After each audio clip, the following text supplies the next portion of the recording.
Je confirme donc ce jour que le corps de la jeune Siem a été retrouvé cette nuit aux alentours de 1 h du matin dans un chemin de campagne isolé près de la Grand-Combe dans le contexte suivant.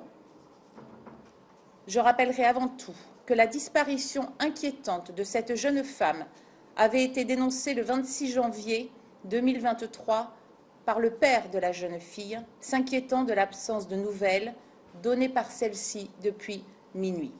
Les investigations délivrées au commissariat de police d'Alès, rapidement reprises en compte par la brigade de gendarmerie de la Grand-Combe, lieu du domicile de Siem, renforcées de la section de recherche, permettaient d'établir que la jeune fille avait pour la dernière fois communiqué avec des amis aux alentours de minuit alors qu'elle s'apprêtait à sortir de son lieu de domicile dans des circonstances qui laissaient rapidement penser que c'était pour rejoindre une personne de sa connaissance.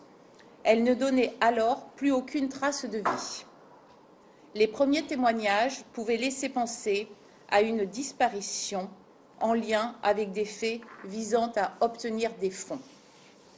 Une enquête était alors ouverte par le procureur de la République d'Alès, compétent à raison du lieu des faits, du chef de disparition inquiétante dans un premier temps, puis du chef d'arrestation, enlèvement, séquestration ou détention arbitraire pour obtenir l'exécution d'un ordre ou d'une condition. La procédure d'enquête de flagrance était ensuite transférée mercredi 31 janvier 2023 au pôle criminel du tribunal judiciaire de Nîmes, tandis que 2 personnes venaient d'être placées en garde à vue. L'homme était interrogé sur une participation à la disparition, tandis que la femme était entendue du chef de non-assistance à personne en danger. Cette dernière était relâchée après que les éléments recueillis n'aient pas permis d'étayer qu'elle ait eu connaissance d'informations sur le déroulé des faits, ni sur une potentielle dissimulation de la jeune fille. Le gardé à vue, lien de famille éloigné de la victime, passé aux aveux en soirée le 1er février 2023, après sa prolongation de garde à vue et sa présentation au parquet.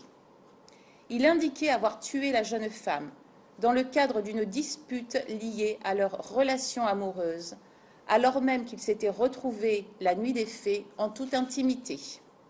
Il indiquait le lieu où se trouvait le corps, à savoir un endroit isolé aux alentours de la Grand-Combe.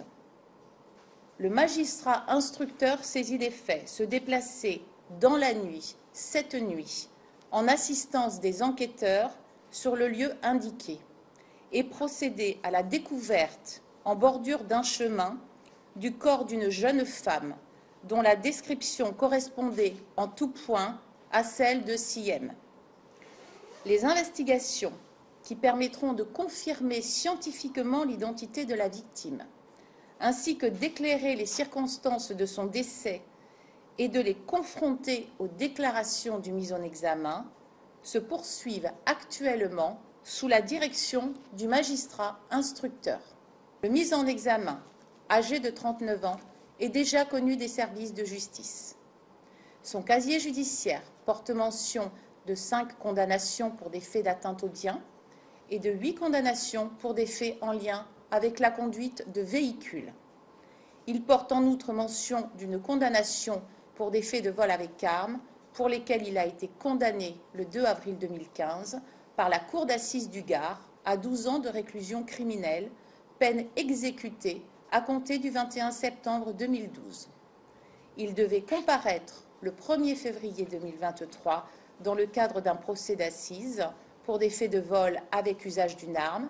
Il avait fait l'objet d'une détention provisoire d'une durée de 3 ans, simultanément à la peine purgée de 12 années.